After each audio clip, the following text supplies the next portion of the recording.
Actually, the whole reason nimekimbia umbali mrefu kama huu kuja mpaka kwenye kijiji kizuri kama hiki, si kwa ajili ya mswaki na dawa ya meno, hapana, bali ni kwa ajili ya fursa ambayo pengine itawapita vijana wenzangu. Hivi karibuni kumekuwa na zoezi ambalo limetokea kwenye mikoa michache la vijana platform.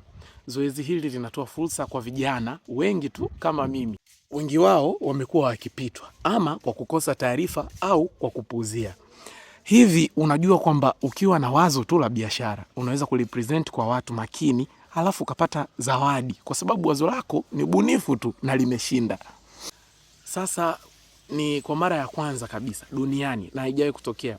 Tumeshuhudia likitokea kwenye Africa Business Heroes ambapo dada kutoka Tanzania, Orembe, binti Orembe, amejishindia zaidi ya milioni 750 kwa kupresent wazo lake kwenye jukwaa kama Africa Business Heroes mwaka uliopita.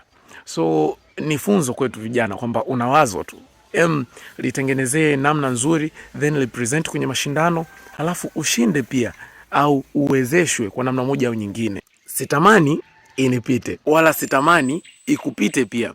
Kwenye description kuna link ambayo inakupeleka moja kwa moja kwenye Instagram bio ya Vijana Platform Tanzania, inakupeleka kwenye sehemu ya kujisajili na kuweka wazo lako la kibiashara ili ufanikiwe kuingia kwenye mchuano huo wa kushindanisha mawazo ya kibiashara. Vijana tumekuwa na mawazo mengi sana.